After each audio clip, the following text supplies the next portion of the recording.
त्याची सर्व आखणी आम्ही परिपूर्ण केलेली आहे।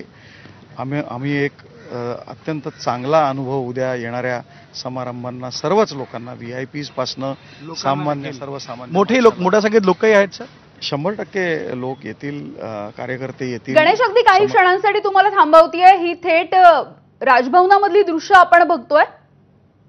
राज्यपाल CP राधाकृष्णन हे पोहोचलेले आहेत, हे आपण पाहतोय आणि अगदी काही क्षणांमध्ये सत्ता स्थापनेचा दावा केला जाणार आहे। एकनाथ शिंदे, देवेंद्र फडणवीस आणि अजित पवार त्यांच्या सोबत महायुतीचे काही महत्त्वाचे नेते, भाजपचे काही वरिष्ठ नेते हे सगळे इथे पोहोचलेले आहेत।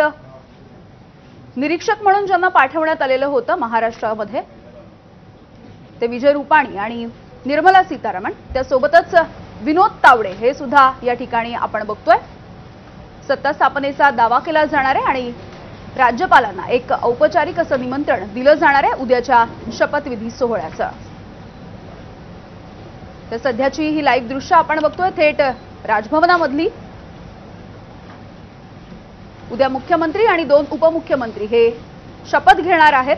आझाद मैदानावरती हा शपथविधीचा सोहळा पार पडेल आणि त्याआधी आता महायुतीचे नेते सत्ता स्थापनेचा दावा करण्यासाठी राजभवनावरती पोहोचले।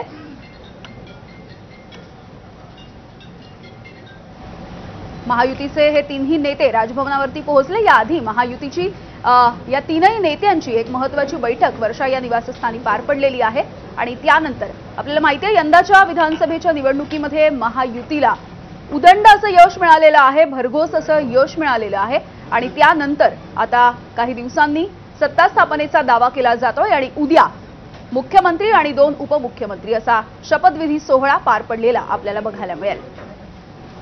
राजभवनावरती महायुतीच्या नेत्यांनी राज्यपाल CP राधाकृष्णन यांच्याकडे आमदारांच्या समर्थनाचं पत्र सुद्धा सादर केलेलं बघायला मिळत आहे।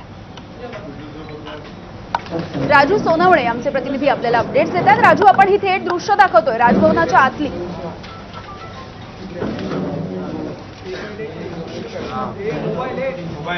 आपण राज्यपालांचं आगमन झालेलं आहे, त्यासोबत सत्ता स्थापनेसाठी आलेले जे काही नेते असतील त्यामध्ये देवेंद्र फडणवीस आहेत, एकनाथ शिंदे आहेत, अजित पवार आहे, भाजपचे काही वरिष्ठ नेते आहेत, जे निरीक्षक 2 पाठवले होते ते सुद्धा आहेत, विनोद तावडे आहेत आणि तीनही पक्षाचे महायुतीचे आमदार आणि नेते या ठिकाणी उपस्थित झालेले आहेत आणि पुढच्या काही वेळामध्ये सत्ता स्थापनेचा जे आहे ते दावा करणार आहे। सोबतच जेवढी आमदारांची संख्या आहे त्याचं सुद्धा सह्यांचं पत्र जे आहे ते राज्यपालांना देतील आणि आम्ही सत्ता स्थापन करत आहोत, आम्हाला बहुमत आहे अशा प्रकारची जी आहे ती मागणी करतील। त्यानंतर राज्यपाल जे आहे ते मान्यता देतील आणि पुढचा जो काही उद्या शपथविधी सोहळा होणार आहे तो पार पडणार आहे। खरं तर आपण पाहतोय की निकाल लागल्यानंतर भाजपचा मुख्यमंत्री होणार हे सर्वत्र बोललं जात होतं आणि त्याप्रमाणे भाजपचाच मुख्यमंत्री देवेंद्र फडणवीस जे आहे ते बनताना आपल्याला पाहायला मिळतात आणि 2 उपमुख्यमंत्री असणार आहेत, त्यामध्ये एकनाथ शिंदे आणि अजित पवार असणार आहे। तिघही नेते जे आहेत ते राजभवनावरती पोहोचलेले आहेत आणि सत्ता स्थापनेचा जो आहे तो दावा करताना आपल्याला पाहायला मिळतात। खरं तर गेल्या अनेक दिवसांपासून जी आहे ती चर्चा सुरू होती की काहीतरी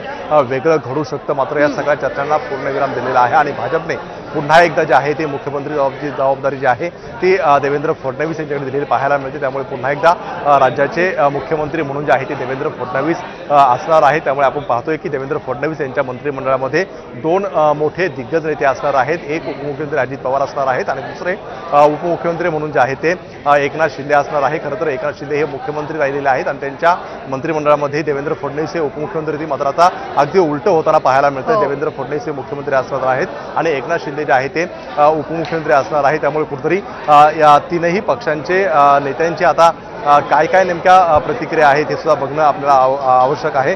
खरं तर नेहमी हा प्रश्न असतो की निवडणुकांचा निकाल लागल्यानंतर मुख्यमंत्री कोण बनणार असा प्रश्न ज्यावेळेस आमदारांना किंवा नेत्यांना विचारला जातो त्यावेळेस कुठेतरी संदिग्धता असते। मात्र पहिल्या दिवसापासून जे आहे ते भाजपकडून देवेंद्र फडणवीस यांच्या नावाची घोषणा केली होती। प्रत्येक आमदार सांगत होता की देवेंद्र फडणवीस हेच दावेदार आहेत आणि त्याचप्रमाणे पक्षाने निर्णय घेतलेला आहे। त्यामुळे सर्वाधिक आमदार असणारं महायुतीचं हे सरकार असणार आहे। त्यामुळे या सरकारकडनं आता नेमकी काय काय घोषणा होतात नवीन पुढं आज नेमकं काही पत्रकार परिषद होणार आहे का हे सुद्धा पाहणं महत्त्वाचं राहील। यामिनी अगदी राजू, जसं तुम्ही सांगितलं की अगदी उदंड यश यंदाच्या वेळेला महायुतीला मिळालं आणि देवेंद्र फडणवीस हे 3ऱ्या वेळेला आता उद्या मुख्यमंत्री पदाची शपथ घेतील। खरं तर त्यांनी एक वक्तव्य सुद्धा केलंय की जनादेश जो आम्हाला इतक्या मोठ्या प्रमाणात मिळाला त्याचा अतिशय आनंद आहे, मात्र त्यासोबतच आमची जबाबदारी सुद्धा वाढली आहे।